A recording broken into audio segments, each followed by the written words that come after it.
Bom dia, bom dia. Graça e paz, amados. Chegando aqui, meio-dia e pouquinho, né? Acho que é meio-dia e ponto. Desculpa de novo o boneco, o cabelo tá muito grande. Vou dar um jeito essa semana.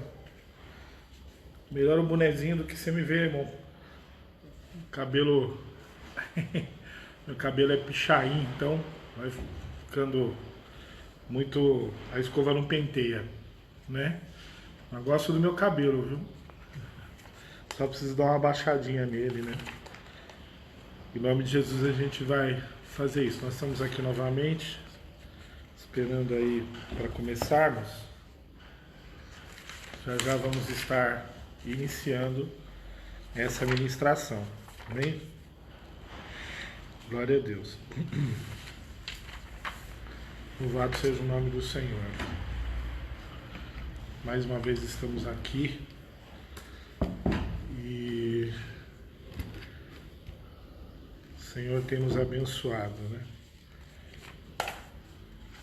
Todos os dias Ele tem nos abençoado, temos tido grandes respostas da parte do Senhor para as nossas vidas, para as vidas da igreja. Estava conversando isso agora de manhã com a minha esposa, como Deus tem feito grandes coisas nas nossas vidas, né?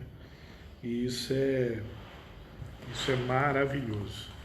Eu quero já me preparar aqui para a gente ler a palavra do Senhor juntos. Amém? Já vou recebendo aí, alguns irmãos estão chegando, né? Cumprimentando os que vão chegando aqui no Facebook, no Instagram. Deus abençoe vocês. Vamos lá.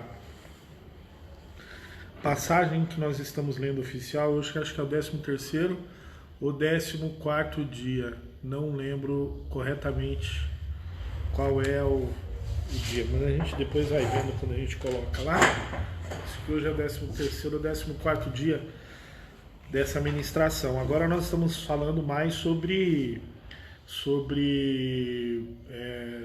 Jesus trabalhando num processo de cura e de transformação, né?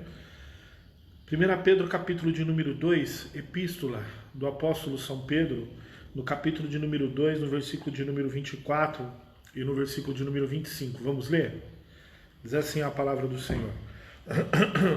Aquele que em seu próprio corpo levou os nossos pecados sobre o madeiro, para que nós, mortos para os pecados, pudéssemos viver para a justiça.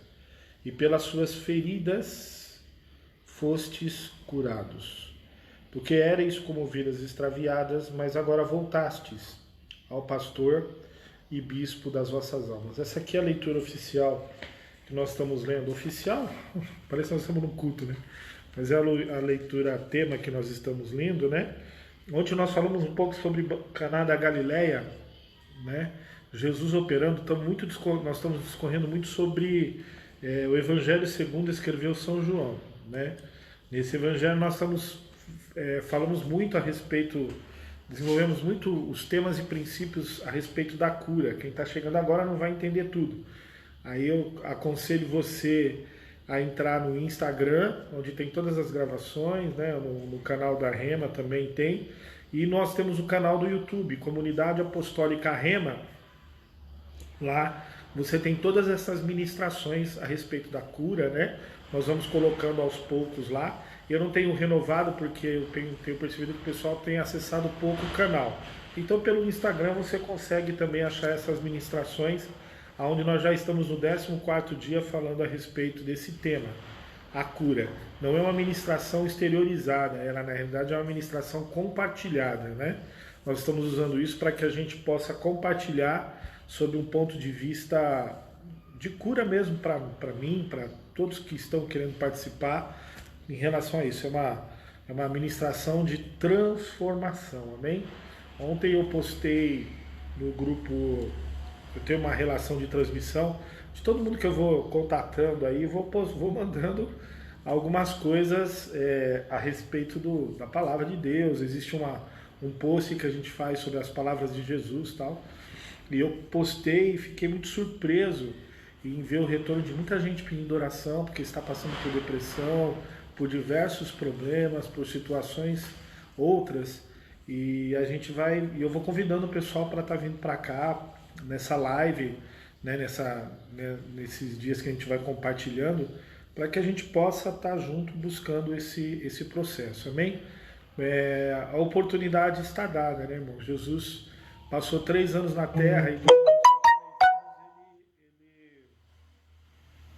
continuou expressando a sua vontade, falando sobre o reino.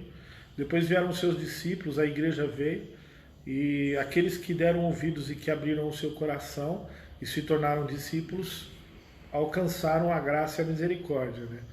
Eu gostaria de que o meu esforço, a minha vontade, o meu coração pudesse trazer ao coração de todos, né, inclusive no meu, a graça de Jesus Cristo na sua plenitude. Mas isso não cabe a mim, cabe a cada um de nós, né? É aquilo que eu disse ontem, nós vamos ter que fazer as escolhas. Ou nós vamos ser sempre multidão, ou nós vamos ser discípulos. Amém? E eu já cansei de falar isso, inclusive na nossa igreja, nos cultos, eu dizia sempre isso, né? Muitos ouviram a palavra, muitos receberam a palavra, muitos até creram. Mas o passo discipular de Jesus, e não é uma questão de perfeição, não tem absolutamente nada a ver com vontade própria, assim, no sentido de me esforçar para ser discípulo de Jesus. Nós estamos nos perdendo muito no sentido, porque nós estamos querendo nos esforçar para seguir a Jesus. E na realidade é seguir a Jesus. Amém? Como todos os discípulos seguiram. Seguir a Jesus. Parece uma coisa complicada? Parece. Mas nesse processo de seguir, você vai negar a si mesmo e tomar a sua cruz e vai aprender com Jesus. O grande problema é que muitas vezes nós não entendemos esse processo. Nós queremos complicar mais do que realmente é complicado. As coisas do reino de Deus é muito simples, né? A gente que inventa certas coisas, né? A gente imagina que profundo é algo que você busca lá no... Aí tem muita gente que, olha, eu quero ser profundo. Vai lá no fundo para você ver quanta sujeira tem. Amém? Então esse negócio de ser muito profundo, nós vemos uma época no Evangelho de muita crendice, imbecil, besta, me desculpa, né? Com todo respeito, muita gente dizendo, nossa, eu sou contra a igreja, porque a igreja é muito ritualística, muito litúrgica, muito não sei o quê. Quando você se reúne em 2 ou 3, você é igreja. O que nós precisamos entender é o sistema que faz mal, mas não a igreja em si. Eu não quero me decepcionei com a igreja por causa das pessoas, então eu agora sirvo a Jesus numa igreja unitária. Então você não é igreja, porque a igreja é corpo. Então você é o corpo de um membro só. Você não pode ser igreja. Tem alguma coisa errada nesse sentido também. Então nós estamos vivendo o tempo da aversão das igrejas, né? Gente fugindo, até mesmo desse... Eu falo muito contra o sistema, mas eu tive que tomar uma decisão, né, irmãos? Eu vou me render ao sistema, vou usar o sistema, né, religioso para falar do amor de Jesus. Eu vou usar o sistema, amém? Então não tem muito isso. Agora eu não posso deixar de avisar ou de estar dentro da minha comunidade com os meus comuns, com os meus irmãos, né, alertando eles para não se prenderem no sistema, porque o sistema, a religião, a forma como o sistema humano é montado, a religiosidade, a maneira de ver a religião é mortal, né? Nós vamos tentar falar um pouco disso, não vou me prender aqui. Quando eu for entrar no tema, já deu mais de 30 minutos, aí nós nos perdemos. Então, depois nós vamos falar um pouco melhor sobre isso. Eu quero ler com você o que nós vamos falar a respeito sobre isso. Sobre Jesus operando de novo cura, mas de uma maneira um pouco diferente. Se você entrar no Evangelho de São João, no capítulo de número 3, talvez a gente não consiga transcorrer hoje o texto inteiro sobre isso, mas vamos tentar. Então, no Evangelho de número 3, no Evangelho segundo escreveu São João, no capítulo de número 3, a partir do versículo 1, capítulo de número 3, versículo 1 do Evangelho de São João. Vamos ler. Havia entre os fariseus um homem chamado Nicodemos, um governante dos judeus. Este, e eu acho legal essa palavra, um governante dos judeus. Este veio de noite a Jesus e lhe disse: Rabi, nós sabemos que és mestre vindo de Deus, porque nenhum homem pode fazer estes milagres que tu fazes, se Deus não estiver com ele. Respondeu-lhe Jesus: na verdade, eu te digo, que se um homem não nascer de novo, ele não pode ver o reino de Deus. Nicodemos disse a ele: como pode um homem nascer sendo velho? Pode entrar pela segunda vez no ventre de sua mãe e nascer? Jesus respondeu: na verdade, eu te digo, se um homem não nascer da água e do Espírito, ele não pode entrar no reino de Deus. O que é nascido da carne é carne, o que é nascido do Espírito é Espírito. Não te admires de eu te haver dito: necessário vos é nascer de novo. O vento sopra onde quer, e tu ouves o seu som, mas não sabe de onde vem e para onde vai. Assim é todo o que é nascido do Espírito. Nicodemos respondeu e lhes disse: como pode ser estas coisas? Jesus respondeu e disse: tu és mestre em Israel e não entende estas coisas? Na verdade, eu te digo que nós falamos o que sabemos e testemunhamos o que temos visto, e não aceitais o nosso testemunho. Se eu vos falei de coisas terrenas e vocês não creram, como vocês crerão se eu vos falar das coisas celestiais? Amém? Só até aí para a gente entender um pouco do que estava acontecendo aqui. Nós estamos falando que Jesus estava no lado norte de Israel. Jesus começa a fazer a sua operação ministerial na sinagoga de Cafarnaum, em Caná da Galileia, né? Jesus estava nos cercanos de Galileia e Cafarnaum. Nicodemos era um homem governante dos judeus e estava em Cafarnaum. O que chama a atenção nesse sentido, como nós falamos ontem, é que Jesus vai começar o seu ministério fazendo um milagre de transformação e não de multiplicação. E é como se nós pudéssemos dizer que Jesus vai dar a dica, né? Jesus vai dar a introdução de como ele ia operar na terra, qual era o seu ministério na terra, que era o ministério de transformação. Aí logo que passa essa condição, a Bíblia fala que um dos homens de grande poder religioso e também político na região de Jerusalém, ou em Israel, ele vai ao encontro de Jesus. Mas eu queria chamar a tua atenção no fato do que faz esse homem procurar a Jesus. Por quê? Porque, para você entender um pouco de como funcionava isso, os rabinos, Israel esperava um Messias, amém? Israel tinha essa expectativa do Messias, isso estava inserido na sociedade, nas promessas, naquilo que é. Israel espera o Messias até hoje. Por que Israel tem primeiro-ministro e não tem rei? Porque Israel é um sistema monárquico e não um sistema parlamentarista. Mas ela tem um primeiro-ministro porque Israel acredita sobre a espera de um Messias, né? O filho de Davi que foi prometido sobre o cetro de Judá. Então Israel tem essa expectativa. Então Israel havia anos, depois que volta do cativeiro, depois de toda a sua reestruturação, depois de estar dentro da sua terra, de tudo aquilo que ela passou, Israel ainda estava aguardando o Messias. Todos eles aguardavam o Messias. Era uma promessa inserida para o povo de Deus. Eles creem nisso, era uma promessa e eles estavam certos em crer.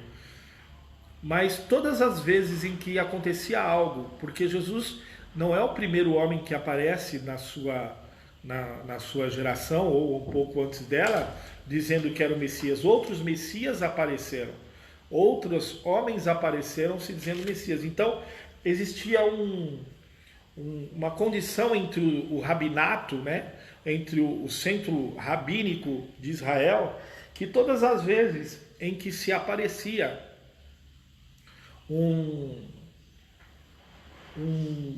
um homem ou alguém se expressando como Messias naquela condição, se criavam comissões de busca, de investigação e de situações para que eles pudessem acompanhar as ações desse homem e identificar se este homem era realmente o Messias. Então, quando Jesus ele vai chamar a atenção dos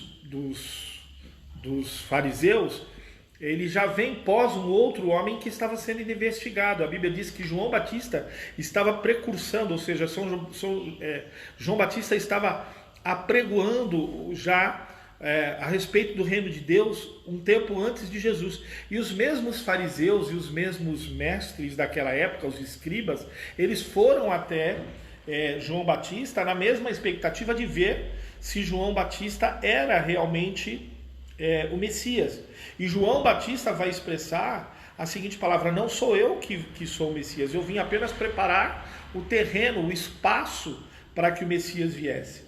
E aí a Bíblia vai dizer que Jesus vem, acontece o batismo, toda aquela expressão, e os olhos voltados daqueles homens começam também a estar voltados para Jesus no começo do seu ministério, porque Jesus começa a operar sinais, Jesus começa a fazer libertações, Jesus começa a fazer cura, né? Nós estamos falando de João, mas se você for ler Mateus, existem outros milagres, o endemoniado de Gadá e todos os outros homens. Então todo o foco começa a ser voltado para Jesus. Então, dentre esses rabinos que estavam investigando e vendo as condições de Jesus, existe uma observação em que eles começam a se deparar com Jesus como Messias. E eles vão começar a investigar essa condição. Mas o que me chama a atenção é que todos os rabinos ou todos os mestres da sua época vinham em conjunto e coletivamente ver o que Jesus fazia e investigar e perguntar, perscrutar dentro de si mesmo aquilo que eles viam. Mas apenas um deles, aí é que está, apenas um deles teve o interesse de conhecer Jesus de perto.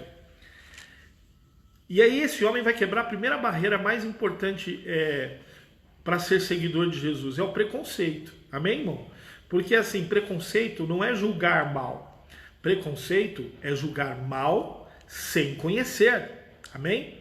Porque as pessoas dizem assim: não, preconceito é o fato de você julgar alguém mal, pela cor da pele, pela religião, pelo conhecimento, pela aparência, por algumas coisas. Isso é um preconceito. Não, preconceito é você ter um julgamento prévio sem conhecer o fato. E os fariseus eram preconceituosos, os escribas daquela época eram preconceituosos. Por quê?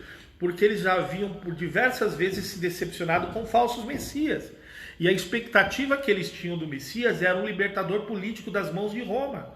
E como crer em alguém que vem com as características de alguém do norte de Israel, um galileu, que tem uma figura popular, que tem uma condição de característica popular, de ter uma pele popular, uma profissão popular, características pessoais, uma linguagem popular, um hábito popular, um trejeito popular, para alguém que esperava um Messias nobre.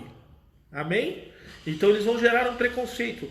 Mas é interessante que Nicodemos vai chegar até Jesus, e quando ele vai chegar até Jesus, ele vai estar exatamente à noite, e a gente sabe disso, né? Como vocês já devem ter ouvido falar por diversas vezes, que Nicodemos ele estava se aproximando de Jesus diferente de uma forma como os outros fariseus estavam se aproximando. Nicodemos estava interessado em entender quem era Jesus. Agora, eu preciso entender qual era o interesse específico que Nicodemos tinha com Jesus. Quando você vai olhar para uma condição daquilo que está escrito na palavra, Nicodemos vai dizer para João, o evangelista João, ele vai descrever isso de uma forma bem forte. Ele vai dizer assim, olha, na expressão de Jesus, ele vai dizer assim, que Nicodemos olha para Jesus e está dizendo assim, ele disse: Rabi, nós sabemos que és mestre vindo de Deus.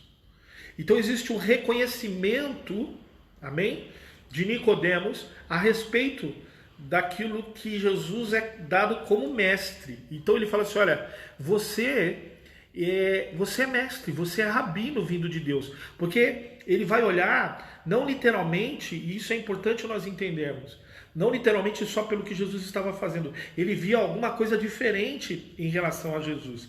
Você precisa entender um pouco do que é a condição de estrutura social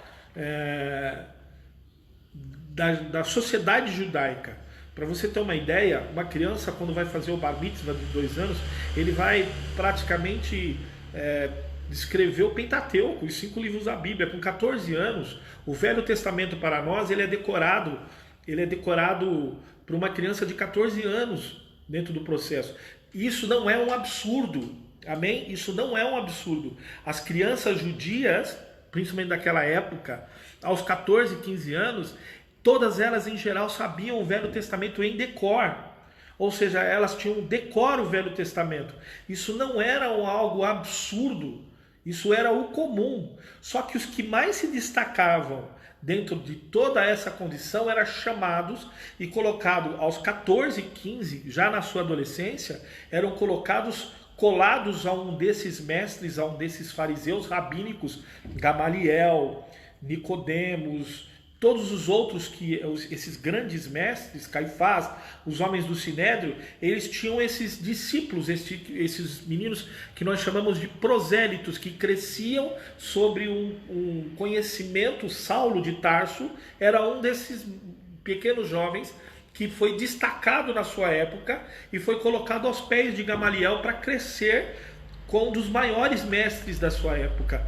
Então, quando Nicodemos vai até Jesus e ele vai falar com Jesus dizendo, tu és mestre, porque nós vemos que tu és mestre vindo de Deus. Nicodemos está reconhecendo uma diferença na maneira como Jesus expressa o seu conhecimento e a forma como ele expressa a condição daquilo que ele entende da lei. O que chama atenção em Jesus é que ele não é um contraventor da lei, ele não é um transgressor da lei. Nosso erro da nossa época, mais uma mentira do nosso tempo, é que nós imaginamos, olha que absurdo, nós imaginamos que para conhecermos a graça na plenitude, dizemos que somos de Deus, os bambambãs de hoje, os gospelmente, vamos falar, né, essa geração com muita visão e muita profundidade de abobrinhas, mas que não conseguem entender a condição do que Jesus realmente estava fazendo. Jesus não era um transgressor, Jesus era um cumpridor da lei, amém? Mas ele não vive pela lei, mas ele vai abolir a lei vivendo debaixo da autoridade da lei. Alguns de nós queremos viver a graça transgredindo o princípio do evangelho, dos mandamentos.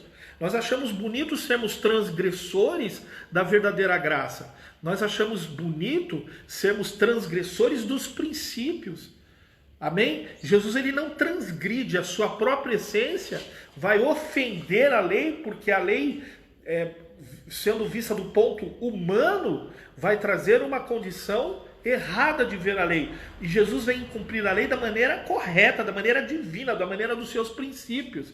Ele não adultera porque existe lei, ele não adultera porque ele obedece e ele entende o princípio do seu pai. Ele não rouba porque ele obedece à lei, ele não rouba porque ele vive debaixo da graça, debaixo do amor da relação do pai. Ele não mata, não porque ele não mata porque existe a lei, ele não mata porque ele foi gerado para dar amor. Esse é o princípio da expressão da graça.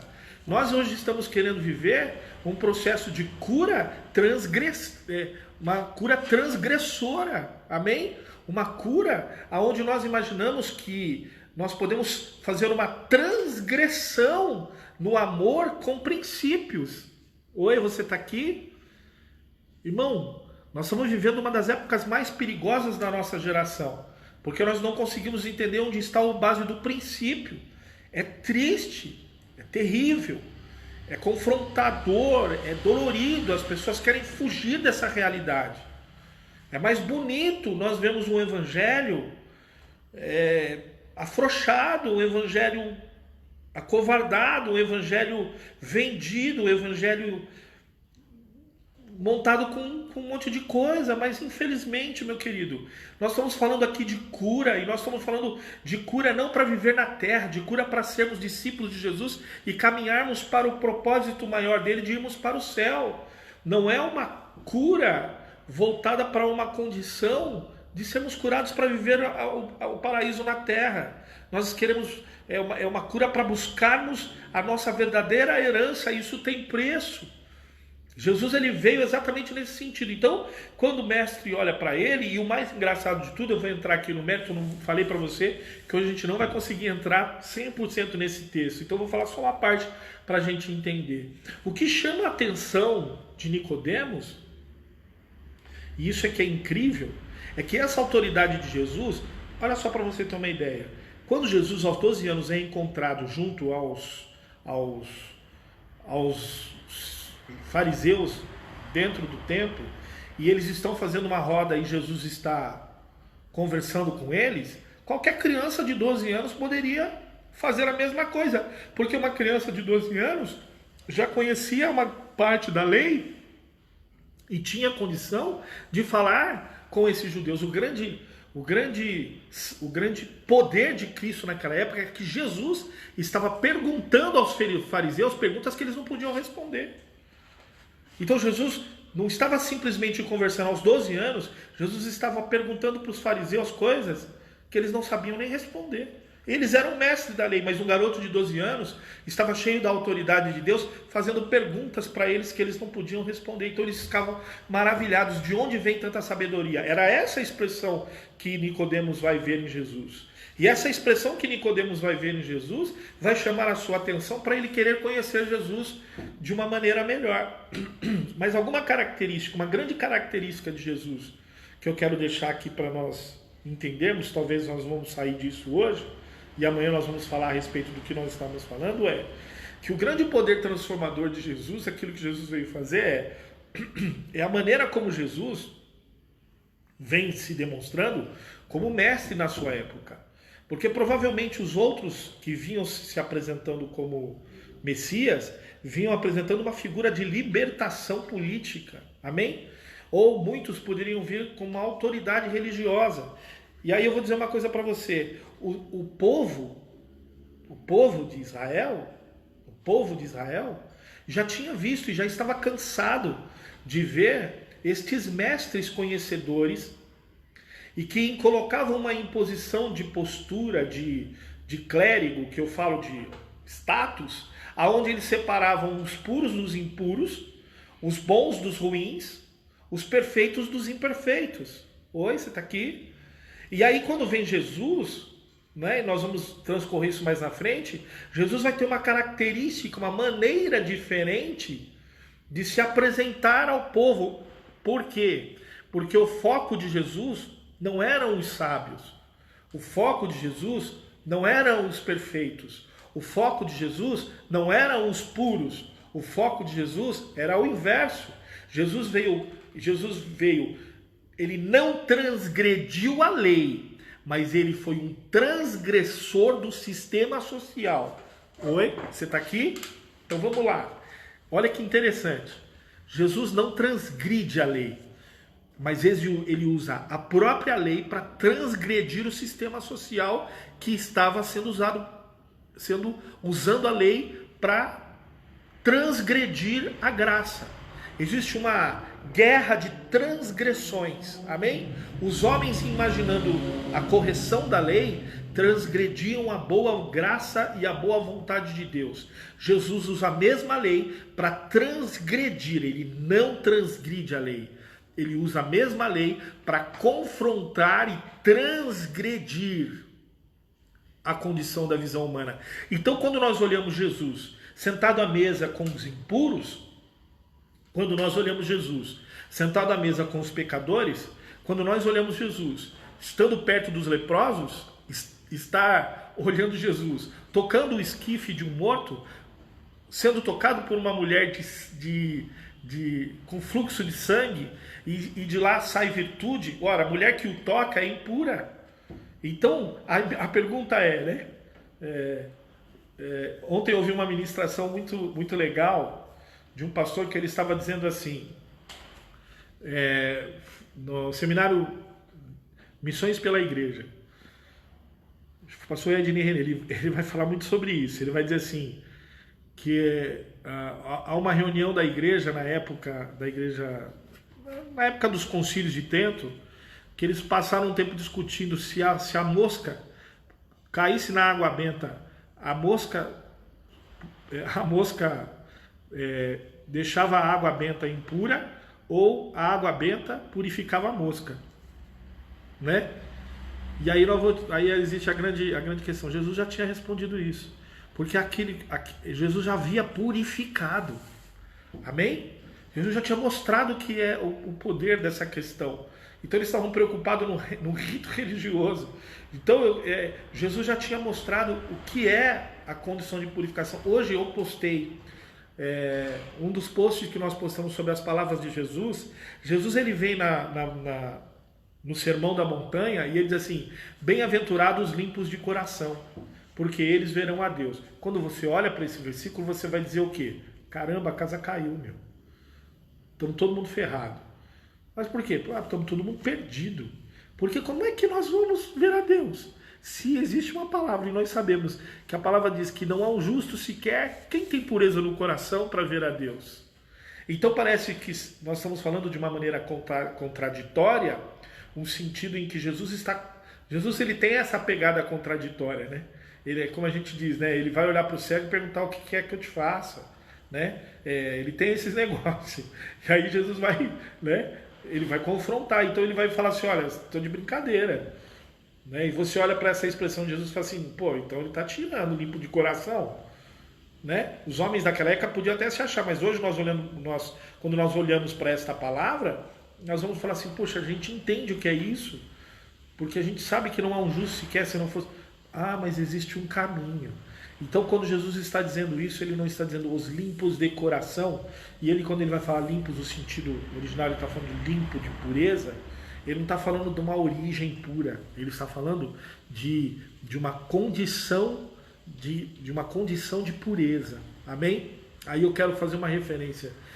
Nem sempre nós vamos ter situações na nossa vida que a gente vai falar: olha, você vai sempre ser confrontado com essas coisas no reino de Deus. E você precisa entender que não vem da sua capacidade, vem da capacidade de Jesus. A Bíblia diz que o sangue de Jesus Cristo nos purifica. Então essa purificação é nos deixarmos ser tocados pela autoridade do amor de Jesus, para que o nosso coração esteja sendo purificado. Amém, irmãos?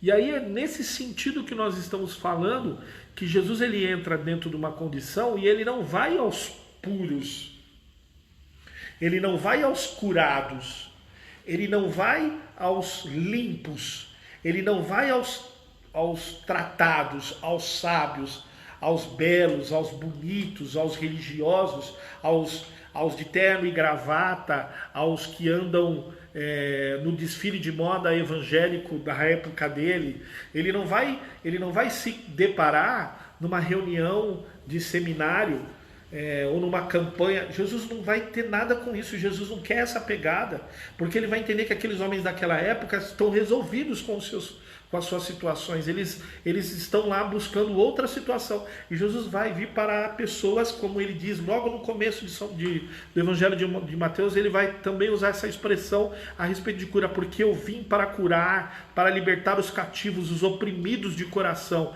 Então essa autoridade que chama a atenção de Nicodemos não está inserida somente nos milagres, mas está inserida na postura, aonde Nicodemos consegue ver um líder que ninguém jamais tinha visto em Israel, alguém se colocar numa posição aonde ele se misturava no comum e não tinha que ser incomum para ser melhor do que as outras pessoas. O que vai trazer Jesus, o que vai colocar Jesus nessa condição é Jesus sendo alguém envolvido com a sociedade recusada, ou a sociedade recusada, não, me perdoa, a sociedade rejeitada daquela época, a sociedade impura daquela época. Essa é a autoridade do rabinato de Jesus. Amém? Então nós queremos entender aonde está a autoridade do nome de Jesus, onde começa o processo de cura. O processo de cura é me entender em que parte da sociedade eu vou querer sempre estar, ou em que posição eu vou colocar Jesus na relação do meu relacionamento com Ele. Não dá para dizer para Jesus, olha, agora tá bom, tá tudo certo, me deixa em paz, eu já entendi, já conheci, eu já sei o que é, eu já sei que é bom, já sei que tá tudo certo, agora tá tudo certo, eu já entendi, deixa quieto, me deixa um pouquinho em paz, porque agora eu não preciso mais de cura. Oh, meu amado, meu querido, meu irmão, não dá para viver com Jesus essa relação. Não dá para viver com Jesus essa relação. Não dá, e eu vou dizer uma coisa para você. Você não foi curado em alguns aspectos da sua vida. Quando nós somos curados por Jesus, nós somos curados de feridas eternas. Nós somos curados de feridas na alma. Nós somos curados de feridas espirituais. Amém? Muitos de nós, ou a grande maioria, ou quase todos nós, éramos demonizados. Vai pegar a falta de esclarecimento, de visão de Deus. Eu vou ser muito claro, talvez você não vai gostar do que você vai ouvir. Muita gente está dentro da igreja demonizada, pastores demonizados, líderes demonizados, crente cantando demonizado. Pastor, o que o senhor está dizendo? O que eu estou dizendo? Nós imaginamos dentro da nossa visão religiosa que o demônio ele vai atuar nas nossas vidas. Não estou falando de conceito religioso, estou falando de princípio. O demônio vai muitas vezes entrar nas nossas vidas e ele vai tomar a nossa mente e nós vamos ficar pulando, blá, blá, blá. Irmão, tem muita gente que está louvando tudo entregarei no nome de Jesus e está endemoniado, porque ele está vivendo uma autoridade demoníaca sobre a sua vida, ciúmes, inveja, uma corrupção interna dentro do seu espírito, dentro da sua alma. E aí eu vou dizer uma coisa para você. Nós achamos muito bom a palavra de Jesus liberta, mas escute, não dá para pegar quem está cego e colocar na escola bíblica dominical no sentido de demonização, né? Porque a palavra de Deus vai nos fazendo enxergar, mas não dá, irmão, para você pegar de certa forma alguém demonizado e falar assim, ó, vem aqui participar de um seminário teológico para nós entendermos se somos calvinistas ou arminianos, se somos pré-tribulacionistas, mesotribulacionistas ou pós-tribulacionistas, se nós batizamos por aspersão ou batizamos por imersão, se nossa visão hermenêutica da forma da interpretação da linguística da palavra de Deus, homilética, bababá, do rabo da corrupia e ao cubo do quadrado do joelho do porco, é assim ou é fulano de tal, da ortodoxia tal. Para, irmão. Eu estou falando de gente demonizada. E gente demonizada só é liberta pelo poder e pela autoridade do sangue de Jesus. Uma vez que o véu caia, que os olhos são desvendados, Jesus ia pegar o endemoniado de Gadara e ia fazer o quê? O que Jesus tinha que entender é que ele sabia os princípios, de onde havia entrado aquela legalidade. A gente nunca pode entender, nunca pode esquecer que os demônios que entraram na cidade de Gadara e assumiram a vida daquele jovem gadareno, que vivia anos a fio nos túmulos de cemitério e comendo restos ou fazendo o que com os mortos. A Bíblia fala que Gadara, a região de Gadara, era uma terra de judeus. E por que haviam criadores de porcos aonde não podiam ter criadores de porcos? Por onde entraram aqueles demônios? Por onde entraram aqueles demônios que suprimiram e que castigaram a vida daquele pobre jovem? Amém? Porque você só consegue ver o endemoniado gadareno, mas você não consegue ver a porta de entrada.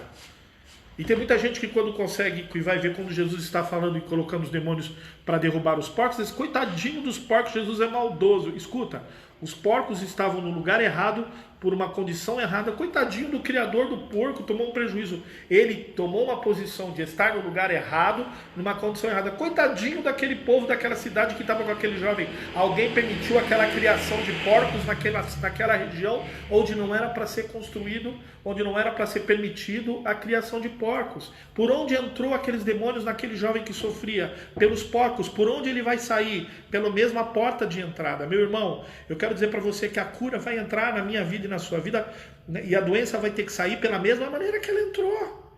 Então não dá para pedir folga para Jesus, não dá para pedir férias, não dá para pedir, dizer chega, chega, chega, porque é o seguinte, você foi curado de doenças eternas, de doenças de brecha, de autoridades impostas sobre a sua vida. Você foi liberto ao encontrar Jesus e foi tratado, purificado, tratado por Jesus através da sua autoridade. E quando nós permitimos esse afastamento da mesa do Senhor, de uma relação íntima, não é da relação da igreja, de uma relação de intimidade, eu quero dizer para você, as doenças vão aparecer, porque você vai se colocar no senhorio, debaixo de um senhorio. Somos nós que estamos criando uma terceira via. Vou terminar, só para a gente terminar hoje, tá? Nós estamos criando uma terceira via. O mundo jaz no maligno. Este mundo pertence ao inferno. Ao inferno não é aqui, irmão, mas estou dizendo, ao lago de fogo. Não vamos entrar numa parte teológica. João vai dizer assim: aquele que crer, for batizado, será salvo. Aquele que não crer está condenado. Aonde ele está condenado? Quando ele vai para o inferno? Não, aqui. Aonde está o inferno, irmão? A atitude do inferno. Aqui não existe uma terceira via. Céu e inferno, e eu não estou nem aí. Oi, você está aqui? Me desculpa, eu vou falar uma verdade para você. Céu, inferno. Ah, mas está pregando sobre o inferno? Não, não estou pregando sobre o inferno, estou pregando sobre o céu. Mas você precisa entender que não existe terceira via. Céu, graça, escolha da graça. Eu tenho que viver debaixo dela. Amém? Tenho que viver debaixo dela. Eu tenho que aceitá-la. Deu para entender? Nós estamos imaginando que Jesus é... Não vou nem entrar nesse mérito, porque eu já estou cansado de ouvir abobrinha em vários lugares aí, de várias ministrações. Mas ó, a graça, céu, amém? O mundo está no inferno. Então quando Jesus fala assim, ei, as portas do inferno não prevalecerão contra ela. Você imagina você descendo lá embaixo, chutando aquele portãozão gigante preto, o fogaréu batendo, entendeu? E o diabo lá jogando flecha, você chutando e tirando gente de lá. Poderia ser assim. Mas todas as vezes que ao teu lado do teu trabalho, ou quando você está dentro da tua casa, quando você está gerando relacionamentos que glorifiquem o nome e tragam essas pessoas para Jesus, você está arrancando essas pessoas do inferno. Amém, irmãos? Então não tem terceira via, não tem folga, não tem... Amém? Não tem como a gente falar assim, olha, não tem uma terceira via. Os que creem, os que não creem, e eu vou ficar aqui na minha. Eu creio, mas não quero. Eu creio, mas não sirvo. Ei, tem alguma coisa errada na sua maneira de crer. A libertação que Jesus trouxe na sua vida, a coisa que Jesus trouxe para mim e para você, é profunda. Ela nos trouxe cura.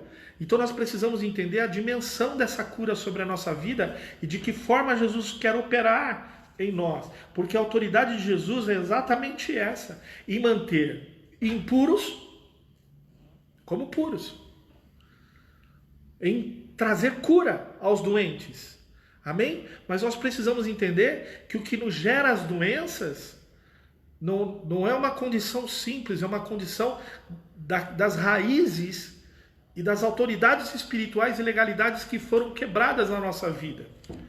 E todas as vezes que eu já disse isso, alguns dias atrás, todas as vezes que eu permito ser assenhorado por legalidades e autoridades, e aí não tem nada a ver com religião, meu amado.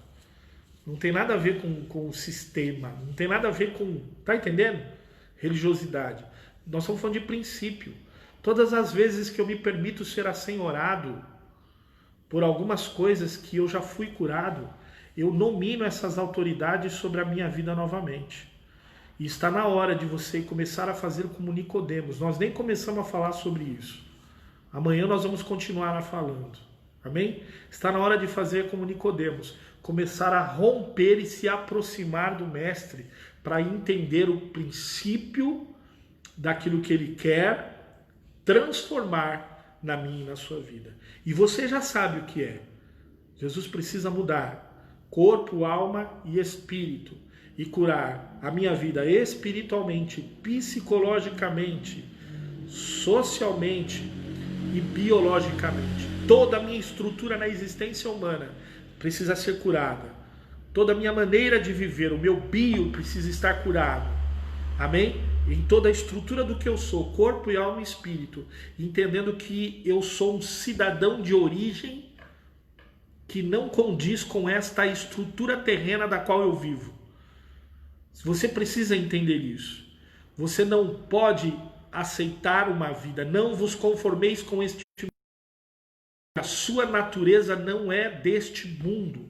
Você é um ser que tem uma origem, a sua origem é eterna com Cristo. No princípio era a palavra, é a palavra que nos transformou na sua glória de amor. Fomos mudados por isso, nós vamos ver isto amanhã. Mas comece hoje a aceitar essa mudança na sua vida. Não busque uma direção, busque uma origem. Escute o que eu vou dizer. Não busque uma direção, volte às suas origens. A sua origem está em Cristo. A sua origem foi achada pelo senhorio de Cristo, não através de uma autoridade clerical, não através de uma oração pastoral, não através de uma ministração de um homem, mas através do poder do Espírito Santo e da graça que te alcançou. O Senhor da tua vida é o amor, Jesus Cristo, o amor. Se há algo errado,